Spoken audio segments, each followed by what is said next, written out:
Okay, folks, thank you for joining this session this afternoon. Today's topic is a question and answer session, tips on navigating the NCCA and ANSI accreditation process, and I'm joined by a great panel. The slide in front of you is actually in reverse alphabetical order. That's intentional.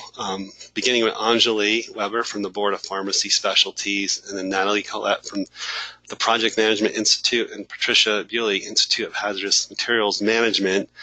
They'll introduce themselves in a moment. Just I want to explain the Applied Lifelong Learning Institute, which is a division of AIR, and I'm the founder and president, Dr. Manny Straehle, and I run both of these organizations. The Applied Lifelong Learning Institute has 5 different goals when we engage these webinars. One of them is to be engaging, one of them is to be meaningful, that there's meaning to the stakeholders on the other end, or the learners, and it's practical as well, so giving you some real life examples or scenarios, and so that you could apply them in your real world, and they're problem based. We have upcoming courses. We're going to have one on delivering and receiving feedback in the workplace. We like to do this almost every other month and talk about some of the other things we do rather than in the credentialing space, other than the credentialing space. And then in the fall, we have a few courses on recertification, remote proctoring, evaluating vendors, and then tips for effective virtual test development. So keep your eye on these courses. These courses are all free. They're recorded, and they're available on the AIR website. So we're going to move on to folks introducing themselves.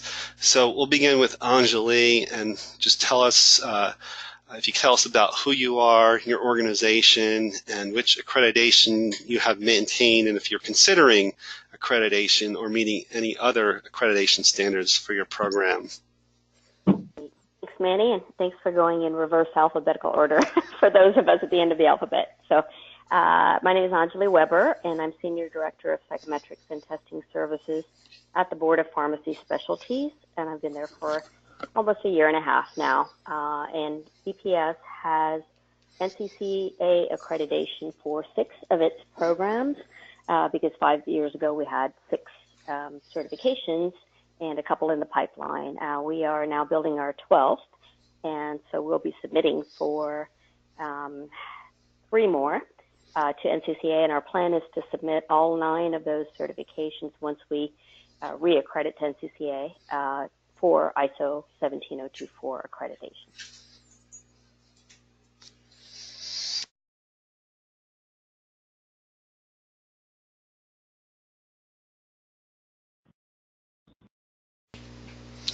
Oh, Natalie, if you want to answer this question, that would be great. Okay, my name is Natalie Collette, and I'm Certification Compliance Manager for Project Management Institute. You also know it as the PMI. Quickly about the PMI, it's a global membership organization, and it has a certification branch of it. Our customers are professionals in project, program, and portfolio management, and we are huge. We have 9 credentials altogether, so it's less than 12, right? But we have close to 1 million of credential holders in over 120 countries. PMI first was accredited for quality management at ISO 9001 in 2005. And then the following year, we were accredited for PMP credentials, our biggest pride and joy, for ISO 17024 by ANSI. So as you can see, we have learned in this process quite a bit during that 10-year duration. About me, my experience in accreditation, I have experience in 3 ways, and I can show black and blue marks for it. So the first is being part of credential body, PMI. Being accredited and audited every year brings a lot of fun to my life. The second role I play is as a member of ANSI, International Conformity Assessment Committee, also known as ACOC. I participate into reviewing and giving updates to the development team in ISO organization. This committee also appoints representatives to ISO to work as a part of the working group, and I participated in such a project in work group 42 for developing ISO standard 17011, which governs accreditation bodies like ANSI, ANAB, NCCA, and such. And the third role I play is a part of ANSI Personnel Certification Accreditation Committee, or PCAC, which reviews ANSI assessors' recommendation and actually accredited personnel certification body, like us, in accordance with the ANSI ISO 17024 standard. Okay, thank you, Natalie. And Patricia. Hi, my name is Patricia Bewley, and I am the Director of Certification and Accreditation at the Institute of Hazardous Materials Management, also known as IHMM. I have been here for about 10 years, and in different capacities. I have worked in recertification, certification, currently provide a strategic direction and manage 3 of IHMM's accredited certification programs. In addition, I work with subject matter experts, SMEs, volunteers, and psychometricians to develop exams and associate processes for all credentials, including the CHMM Certified Hazardous Materials Manager's credential, which is our gold standard in the management of hazardous materials, environment, health, safety, and security. We have about 6,500 active certificates in the US, China, and Europe, and other countries. And throughout the years, we've had over 16,000 hazardous materials professionals in the field of homeland security, environmental protection, engineering, health and sciences, transportation, and public safety. Our IHMM's, 3 of IHMM's credentials are accredited with ANSI ISO 17024, and 2 of our credentials, the CHMM and the Certified Hazardous Materials Practitioner, CHMP, have earned ANSI ISO accreditation since 2009, and we have maintained it consistently for close to 10 years. The Certified Dangerous Goods Professional, the CDGP credential, has earned the ANSI ISO accreditation in 2015, and we have also maintained the accreditation consistently. IHMM is not considering meeting other accreditation standards at this time, although we have looked into the requirements for obtaining NCCA accreditation for future considerations. Thank you. Thank you, Patricia, and thank you all for answering that first question and telling us about your program and the accreditations that you have maintained or even considering others. The next question moves into more of the tips in terms of there might be folks out here or listening to this at a later time where they're not sure whether they should pursue an accreditation or even maintain the accreditation. If you could share your top 3 reasons for pursuing the accreditation or maintaining it, that would be great. And whoever wants to answer that question, whether it's Patricia, Natalie, or Anjali, let me know and go ahead. Sure, Manny, I'll go first. It's Patricia. So IHMM pursued ANSI ISO accreditation to demonstrate to our hazardous materials and dangerous goods professionals, its employers, the public, and regulators that our certification programs have met the stringent standards set by an independent third party who provides impartial oversight of a conformity assessment system. This is important in our community. Secondly, we understand that nationally and international accreditation is necessary because it is the yardstick for acceptance of a certification by many companies, federal, state, and local agencies. And ANSI ISO accreditation is recognized internationally, and this facilitates IHMM certification recognition and our pursuit of our strategic global expansion. Thank you. Okay, thank you. Anybody else on the panel want to answer this question? This is Natalie. Okay. Go first. I'll just make it short. So in addition to what Pat said, I think standards, aside from being third-party vetted and accepted, just help us ensure and maintain quality and rigor in the process. So we're always, looking at things from a lens of continuous quality improvement.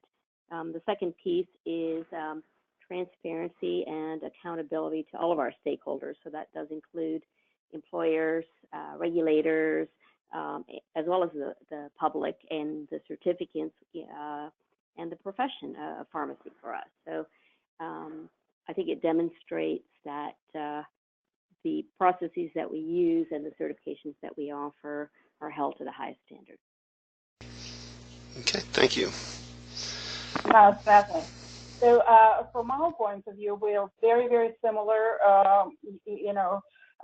for the reason, having the same reasons. However, we started our accreditation process, even thinking about it, in early 2000s. So at that time, there was a sentiment that the business environment is expanding globally, and that necessitated and affected first our project managers who wanted to go and work in other countries. So they needed a proof that they have necessary skills, and they have to communicate that they have that proof in a language which is understood in other countries. On the other side of the coin, national corporations were expanding globally. So corporations needed, again, the proof that their employees have the skills. So when we considered how do we achieve, how do we meet that need of our stakeholders, we looked around and we saw that the best way for us to do it, to use international standards because we're global, and to have third-party accreditation for the process we do our credentialing with. So it's the same. Okay, thank you. We'll move on to the next question here. Oops. So this may be similar to the last question, but it's more explicit. How does it hold value for your organization? Whoever wants to begin, please do. This is Anjali. I can go first. Sorry. Just tell us what order to go in. But as I think Pat said earlier, accreditation, because standards are maintained and enforced from an independent third-party organization, that recognition has value for us because it demonstrates that that we've met the rigor that many organizations are held to. So I think it adds credibility to the certification and the process that we have, the exams that we built, the eligibility requirements, the recertification. So looking at the entire process, not just the organization. And then that in turn just makes us legally defensible. We have to be careful when we grant certification to somebody and we don't grant it to others, that we can defend that decision, starting with our job analysis through our standard setting, the performance metrics of every item that we have on the exam. So maintaining that legal defensibility. And then I think internally it holds value for us because there's a requirement for continuous quality improvement and always looking at, impartiality, good governance, corrective and preventive actions, maintaining documentation and all. So I think, it just makes us be current and thorough and stay relevant. Okay, anybody else have any comments or want to respond to this question on the panel? Sure, this is Patricia. So in addition to what Anjali mentioned, for IHMM certification programs that are accredited under ANSI ISO 17024, it enhances the national and international reciprocity of certified individuals, thereby facilitating the mobility of professionals across national and international borders. For example, IHMM's CDGP credential is known as our passport credential, and it recognizes the certificate's expertise for dealing with the safe and secure transportation of dangerous goods under the modal regulations published by the United Nations. This is an open book exam, and the references that the items are developed from are from all the United Nations materials. So with the expanding globalization of the workforce, ANSI ISO and just accreditation that is widely known internationally fulfills the standardization within this sector.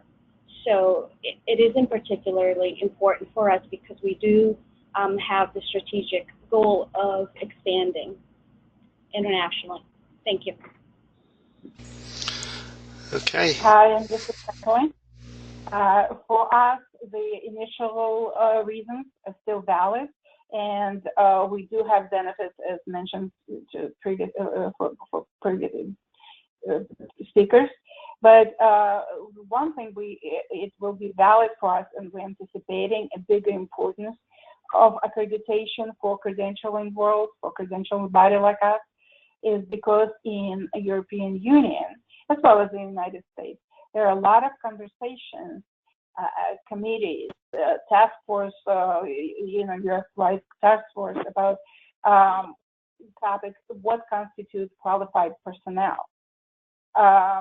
And also, and this topic is highly debated, how do you define the quality credential?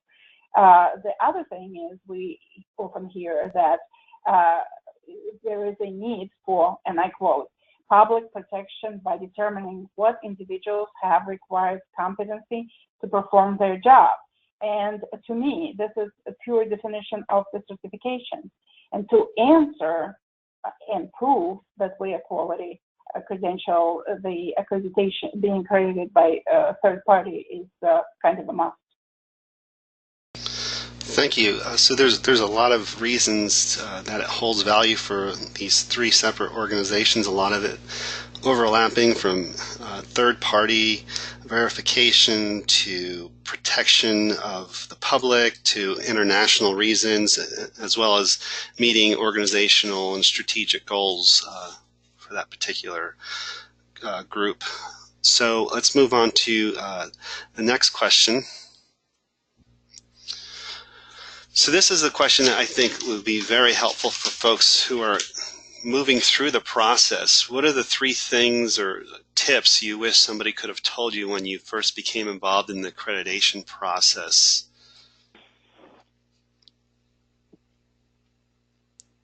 I'll go first.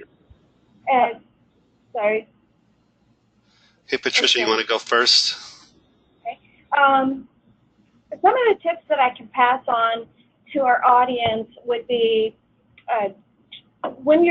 to prepare for your annual assessment, have a timeline and target dates of your work that will need to be completed and documented so that you can manage your documentation more effectively.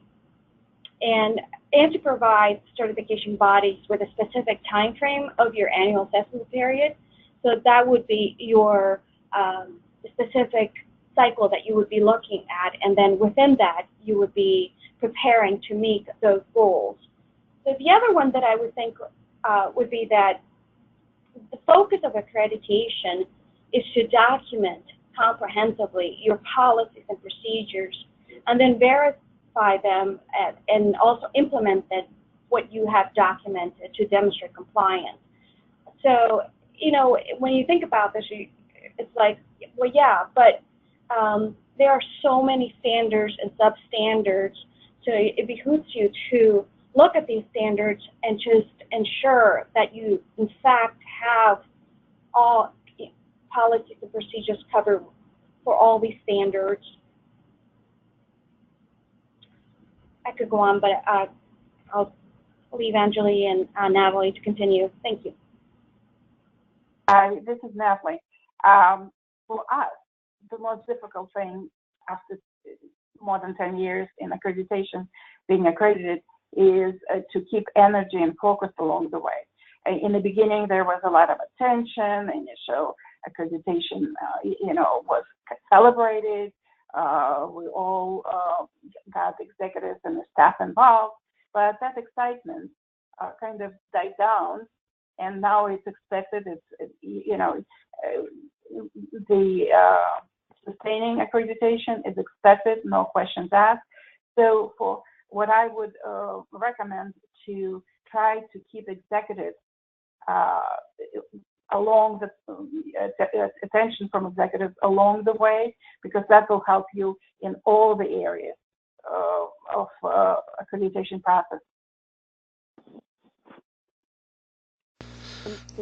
I can just add a couple of things in addition to what Patricia and Natalie said. If you're going for accreditation the first time, it's not something that you can just achieve in weeks or months. You really have to go back and take a look at your governance structure for the first time, you know, and look at undue influence and all of those other things so that you maintain impartiality. You have to look at the rigor of your psychometrics and make sure you have the expertise, whether you outsource that or you have it in-house. There's a lot of information that needs to be public-facing and publicly available or without request. So that involves all of your, you know, print materials, your website, and so on. And, you know, there are a lot of resources offered by the different accrediting bodies, so take advantage of that.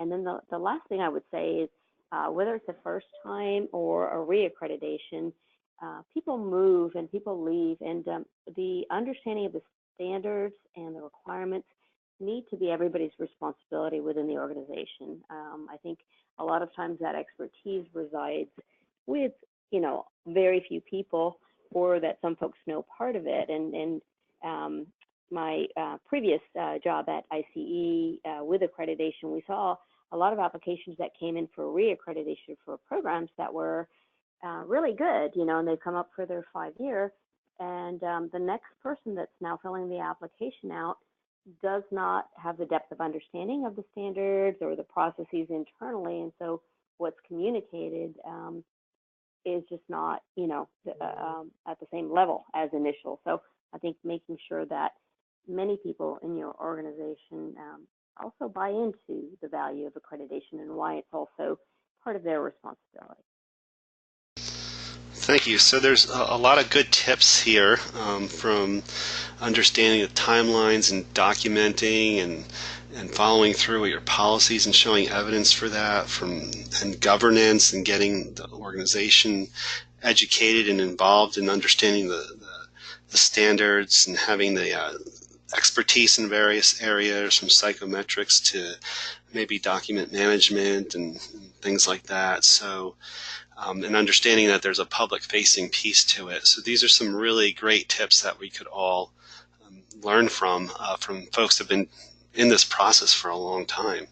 So let's move on to the next question. Question 5. If you were in a different organization and they did not have accreditation, what are the top 3 reasons you would or would not pursue accreditation? So this is very similar to the earlier questions, except it has a different slant to it, I would say. This is Natalie, and I will have more than, before I come up with the reasons why I would not recommend it, I will ask billions of questions, and they are related specifically, what do you think the accreditation will do for you? What kind of job? Why you think as an organization you need an accreditation? Is it for internal purpose only, for process improvement, efficiencies, and so on? Or are you planning for rapid growth or expanding outside of US and North America? I would ask if there is a competition and you would like to differentiate yourself.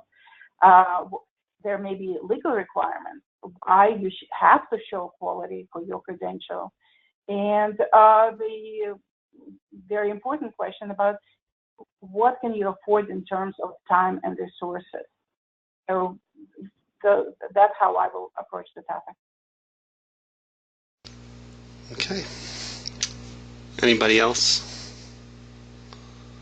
This is Patricia.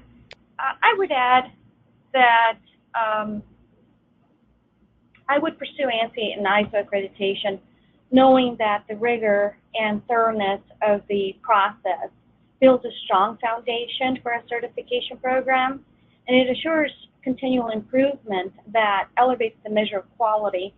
But in addition to this, if you have a strong foundation of your certification, in the long term, it becomes, you could market that, you could expand internationally, and it's also, whether you have accreditation or not, I think just the basic psychometric principles in developing exam for including JTAs, job analysis, standard settings, item calibration, test equating, etc. These are fundamental principles, and that all certification programs really should adapt. Thank you. Anjali? I'll just add to what pursuing accreditation is a business decision. As Natalie mentioned, it can come at a significant cost, not just in dollars, but in the time, and resources spent by your staff. And so sometimes with a smaller organization, that certainly is a consideration, because we've seen a lot of groups pursue accreditation and then just cannot maintain the rigor when it's time to recertify. But whether you pursue accreditation or not, the standards are out there. They are worth following because they will bring value to your process and your organization. So that is the one point that I would say. If you don't pursue accreditation at this time, or you're planning for it, it makes sense to follow the standards from the beginning. Okay, so again, some very good information from our panelists, with ranging from how much rigor it does bring accreditation and helping in terms of marketing. And obviously this is a business decision that involves costs and time, and I don't think anyone would disagree with trying to adhere or comply with either all or most of the standards if you're not pursuing accreditation. So let's move on to the next question. Should a small credentialing organization or body pursue accreditation, and the reasons why or why not? This is Anjali. I'll just jump in because I think we touched on this a bit. Again, it is a business decision, and cost is certainly a factor, as well as those resources. But in some situations, the recognition that comes from that third party can certainly help with the value and the growth of the program. And so you have to think about the competitive value. Who else is in your space that you're competing with that you may want to differentiate the certification that you offer? How mature is the profession that you're in? Is it emerging, and there's not really a broad understanding of what what that value is, or what that specialization is, or what that role is. So I think it's going to depend very much on the political climate, the environment, the competition, as well as those resources. Okay. Anybody else want to respond to this on the panel?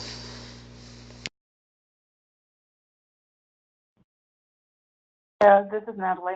I wholeheartedly agree with Anjali, and I would say the answer is yes. The question only about how much or how little, because being small implies that there is a limited resources. So as Anjali said, the question was, so pursue accreditation. It may take you longer than a big company will do, but you will still benefit by looking at the requirements and improving along the way.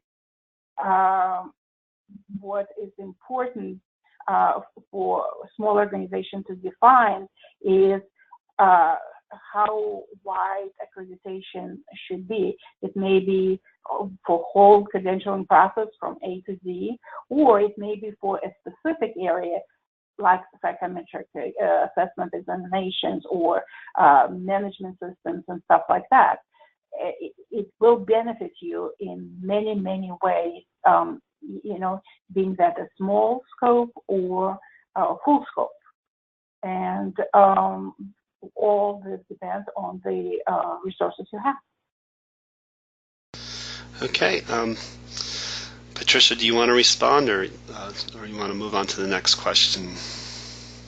Oh, we can move on. I just want to note that it's an investment in the future of a small, medium, or large organization pursuing accreditation. Basically, for all the discussions that we've had, it's just having a strong foundation, and whether you develop your certification program based on most of the standards initially, and then you can work towards that. And it's I think, a strategic goal that is important nowadays, because certification has become more competitive, and I guess it also just depends in your area, but widely the discussions on certification are more predominant now than they have been in the past. Thank you. Yeah, so again, some really good responses here, ranging from the decision factors such as cost and resources, you know, how much recognition and value and potential growth it will lead to, and the maturity of the organization, as well as the political climate, as well as looking at, you know, just taking on parts of the standards, whether it's a psychometric or the document management or management systems. It's certainly an investment. So it's some of these factors to look at for, I guess, large and small organizations as well. So let's look at the next question here, and then we may skip after this because we're moving towards halfway through this session here. So what are the top 3 most challenging parts or issues in pursuing or maintaining accreditation?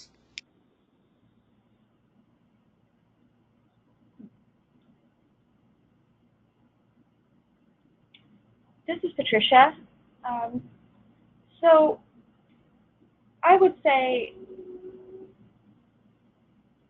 one challenging part in maintaining accreditation is to ensure that all aspects of accreditation, governance, financial audit, internal audit, changes to your management system, comprehensive management review takes place, committee minutes, volunteer agreements, threat analysis, all your psychometric work for your exam development, everything that encompasses the accreditation and much more are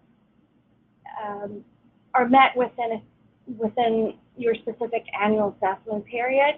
So I see it as like it's like orchestrating different parts of the accreditation process, and simultaneously all the parts need to come together. Okay. Anybody else on the panel? This is Anjali. I'll just jump in with a couple of additional. I think that for organizations, the first time when they're setting up their organization up for accreditation, getting the right governance structure, I think, is always a challenge, because those tend to be outlined in bylaws, or sometimes they're not outlined at all. So the relationship, whether it's a standalone organization or if it's an independent entity within a parent organization, protecting impartiality and having the appropriate firewalls. I think also separating education from certification is a challenge for many organizations that have offered those for a long time. And then I concur, some of the rigor of the psychometrics, it certainly takes, a good team to go from not only from your job analysis through your standard setting, but all of the work that goes in between with the analysis of the performance of your exam forms, the items themselves, and even, down to option level analysis. And what I often have seen lacking, from accreditation days is that people don't always translate that information that they get and show how that influences their decision moving forward or how they update their program. Okay. Natalie, you have any comments, or do you want to? I agree with all it was said. One more thing, and this is my favorite topic, because we are accredited also for quality management.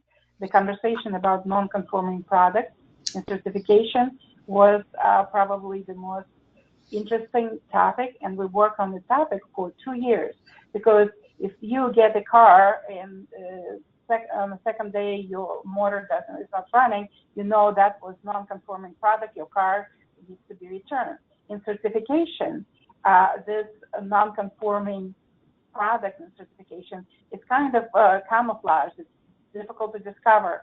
So it took us 2 years to look at every step in credentialing process and see how that particular step contributes or detract from having a perfect credential at the end. So that was very rewarding. So thank you very much. It sounds like trying to really meet all the aspects to manage all pieces and aspects of the standard is difficult to meet that almost the annual deadline, and there's so many different things. And in the beginning, it tends to be governance structure and also your psychometrics and how those decisions and information to make those decisions in your program essentially play out. And the quality issues as well. So thank you for answering that question. And we'll move on to, I want to skip around here and move on to, I think it's the question 10. And this is a really, really long question. And I think we talked about some of it already. But essentially what we're trying to ask here is when someone's sitting down to look at the standards, it's very overwhelming, especially the application that you have to complete and the necessary documentation. So I'm hoping the panelists could help us out with how they navigate the various sections in the standards and how to best navigate it. And maybe if we begin with almost step one is thinking about the costs and the application to be accredited, and then moving into maybe the auditing process. And then there's other things as well that we could look at, from psychometrics to the management systems, to internal auditing, to policy procedures, candidate communications, separation of training and credentialing, and anything else you want to talk about in best to navigate the accreditation process.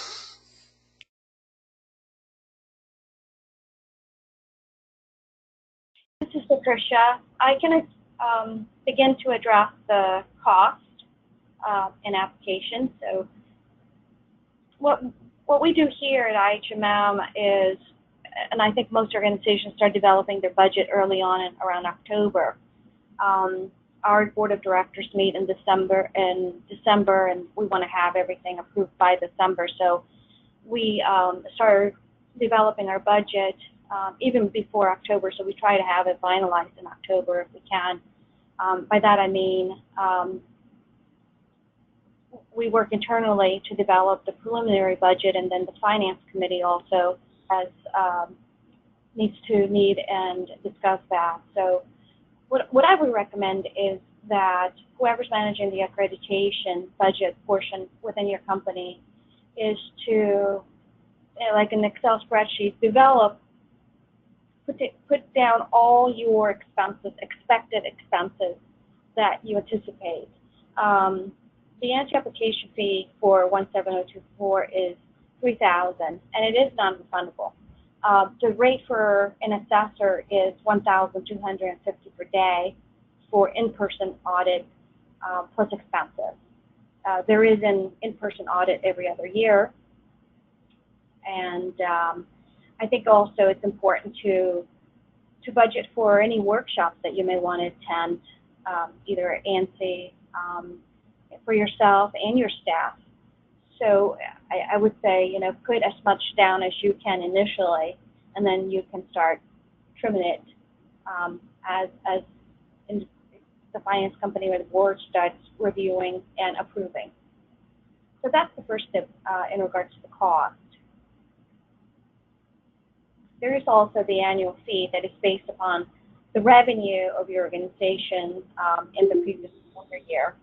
And so that would be probably, depending on your revenue, that would be one of the largest costs. Okay.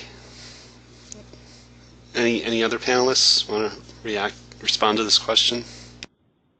Sure. This is Anjali. I'll just take the next section. Thinking about psychometrics, many of the organizations that you know I have seen or worked with use vendors that have a lot of experience with not only all of the aspects of the psychometrics and test delivery, but also have expertise in accreditation. And so using that, those vendors or the consultants that you may work with to help navigate that process, I think would be a very important step, because they will be able to bring you the expertise from many organizations that they've worked with to help earn and to maintain the accreditation. And then I'll pause there and continue later. Okay, Natalie. This is a loaded question, and very loaded. Yep. Very loaded. So I would address the things navigation for the standard, and when we look at and the best standard I know it's 17024. So each section in that standard means a lot. It may be just a few lines in the text, but it implies validity, competency, integrity, and so on and so forth. So if you read each of the clause and put those principles in front of you, you will find the way how to guide it for the process. Another best kept secret is that accreditation bodies are interested in you passing the accreditation. They are your friends. They may not give you an answer how to do activity A or B, but they will give you a guidance how to approach that activity, and you will find the way. So, and in my case, every assessor I ever got was very, very instrumental and had very, very positive effect on us, because even if they found something, nonconformity, it is aha moment to improve. So those are the things which I think is very, very important when you start this process. Oh, another topic, separating training and credential. This is a topic which is discussed millions and millions times, and even in our organization. Originally, we thought that we Project Management Institute cannot provide training if we have this credentialing arm doing credential. So for those of you who is afraid of that topic, the answer is no, the organization can provide training, especially if it's training, general training on the profession. Preparational training is kind of a fuzzy area, but think of separating the training from credentialing in all the ways. The same person cannot do both credentialing and training. You cannot require that only your training should be taken by a candidate when the other training is available as well. So as long as you separate the integrity of the examination in the credentials and don't force candidates for taking your training spend more money with you, I think you will be fine. Okay. Anybody else want to respond to any other parts of this loaded question? This is Patricia.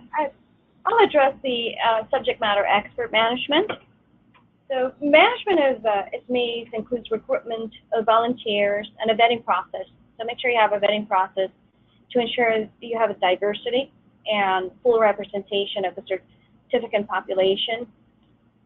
The vetting process should include qualifications, resume, bio, and so forth, and demographic attributes. For example, you want to make sure that your committee, for example, is comprised not only of members that reside or work in the East Coast. You want to have them spread out throughout the U.S., Central, West, and West Coast. And if you have members that are representative of your international community, you want to make sure that you also vet those individuals. Communication, make sure that you communicate their expectations or your expectations. By that I mean have a per se job description of the SME's responsibilities. Ensure that all volunteer agreements such as the confidentiality agreements have been signed. All SMEs should undergo item writing training, job task analysis training, your item bank training, and all this needs to be documented. I would also say that the SME's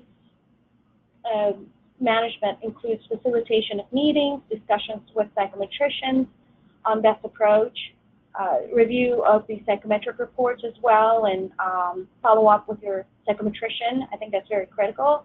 And also just one-on-one support to your SMEs. There are some SMEs that may not be technologically savvy, and so they just miss a meeting, and you need to get them up to speed with any type of training. So be flexible. And communication is key to a successful relationship. It's important to provide them with, ahead of time, with agendas, record of meetings, voting records, and clearly communicate your action items so that everyone knows what their follow-up, what they need to do for the next meeting. Thank you. Thank you. I just want to say I wish I had this panel when I went through the first accreditation. When actually I was at Prometric as a test developer there, and I was going through it for the first time, and I didn't know anything about a lot of this, and they asked me to put together, complete the application and things like that with a team. It was a team, but I wish we would have had this panel with me so I could say, hey, how do you do this? What do you do? Any advice and things like that. So there's a lot to this question 10. Maybe in the future we might have this panel come back and just talk about this question 10 itself. I want to get into the next question because we have 10 minutes left for this webinar. So question 11 is just really almost a summary of maybe the previous questions, but I'd like to sort of get the panelists responding to this question and see what their thoughts are on it. I'll jump in, Manny. This is Anjali. I think that the internal audit is a really important step. Whether you have somebody out, it's important to get somebody that's not ingrained in the certification department. So it could be, elsewhere in the organization, or it could be an external consultant who can provide that expertise. But the intent of the internal audit really is to see where you're at in terms of compliance to the standard. So you go through systematically through each section, and both the NCCA standards and the ISO are grouped in ways that address governance and panel and psychometrics and recertification and things, in chunks.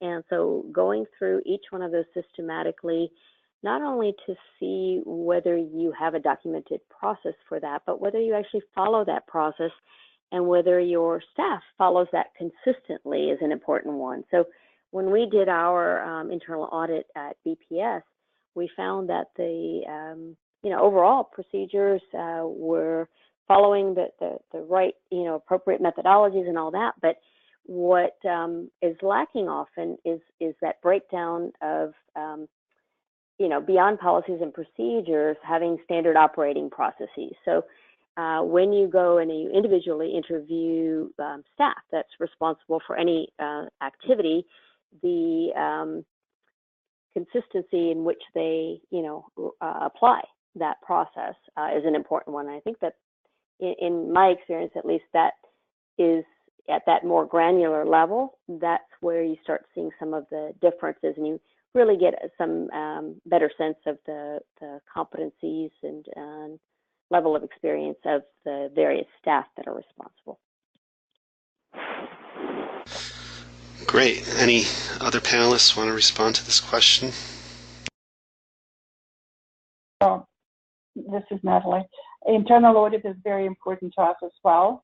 And I just would like to give an example how well it works. For example, when we review our application, and we have a lot of questions related to eligibility, and many answers come with the pre-format text. So having 10, 15 people looking at the application across the board created inconsistency, because each reviewer added something, what was important to him. So what internal audit showed that we need some consistency in the review. And we contracted third-party organization. They looked at the questions and answers, and then provided the training to create that single mindset of what is, how well the applicant fits the requirements, and that was very beneficial. Okay, great. Patricia? So I totally agree with Anjali and Natalie about the internal audit. I'll address communication and management of the information in general of your certification body. I think it's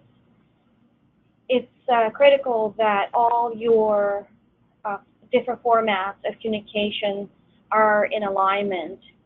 Your candidate handbook, your web pages, your marketing materials, presentations. When you make any changes to any of your application processes, or if you go through a JTA and your eligibility requirements happen to change, you want to make sure that all your information is fully in alignment so that you are providing current information to your candidates, the public, stakeholders, etc. So that's one of the tips that I can provide. Great, great. So, this is really very important with the internal audit and alignment of communication. As an assessor, 1702 or assessor myself, if I see some sort of inconsistencies on a major level like that, on communications, like let's say your JTA report has a test specifications and your public and your candidate handbook has test specifications that are inconsistent, then that would be a red flag for me. But also, as an assessor, the internal audit should have caught that. So these are some things that, that's why the internal audit is so important. And one of the things you might want to do in the beginning of the accreditation process is just go through that internal audit very slowly, just take it out bit by bit there and see what you can do. So this is really, really important advice there, especially with the internal audit. So we're almost out of time here. I want to ask the panelists, is there a question we should have asked that we did not? And what was it, and how would you answer it? Maybe one of you could respond to this because we don't have a lot of time left.